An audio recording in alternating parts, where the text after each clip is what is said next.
Hey everyone, welcome back to Corporate Decoder. Today BLK just filed an 8K about their annual shareholder meeting, and I am seeing a few interesting takeaways about how shareholders are feeling. Quick note, this is not financial advice, just my take on public filings for educational purposes. Shareholders overwhelmingly elected the board and approved the company's executive pay, but there is a subtle undercurrent we need to discuss. This filing is a current report that companies like BlackRock Incorporated file when big events happen that shareholders need to know about right away. Think of it as a public announcement of important company news. The main event here is BlackRock's 2026 annual meeting of shareholders, which happened on May 2026.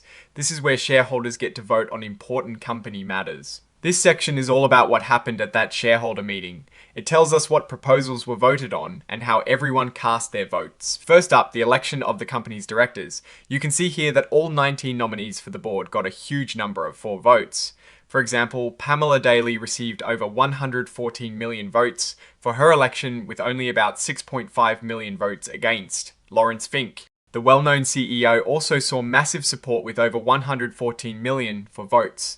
It is clear that the shareholders are largely happy with the leadership team and the direction BlackRock is heading at the top. Take Margaret Peggy Johnson, for instance. She had nearly 119.7 million votes in favour of her re-election to the board, with a comparatively tiny number against. This overwhelming support shows a strong confidence from the shareholders in the individuals running the company, across all the director nominees. The pattern is the same strong approval. This suggests a unified vision between management and the owners of the company. Next, we have a vote on executive compensation. This is often called a say on pay vote. It is advisory, meaning the company doesn't have to follow it, but it is a way for shareholders to voice their opinion on how much the top executives are paid. And here, we see a positive outcome for BlackRock. The proposal to approve the compensation of the named executive officers, meaning the top paid folks, got a solid approval. Roughly 78.6 million votes were for it, while about 42.3 million were against. While it is not as overwhelmingly positive as the director elections, a majority clearly felt the compensation was fair. Then there is the ratification of their auditor, Deloitte and Touch LLP for the fiscal year 2026. This is pretty standard procedure, and shareholders overwhelmingly agreed with this choice.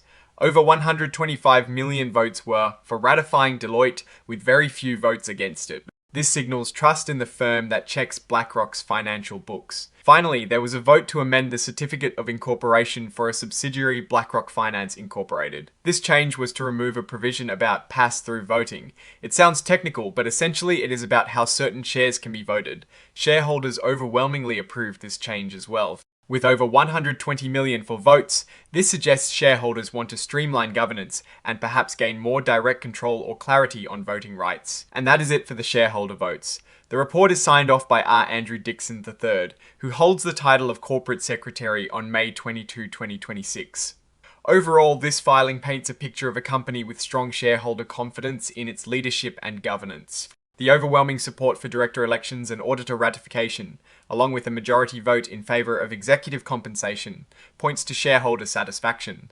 The approval of the subsidiary's charter amendment indicates a desire for procedural clarity. While the say on pay vote wasn't unanimous, the clear majority supports BlackRock's compensation structure.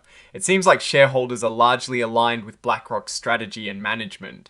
Oh, and the research tools I actually use are linked in the description. They help keep this channel going. That is my take. Stay decoded if you found this analysis helpful. Please like this video, subscribe for more, and join our Discord community linked in the description.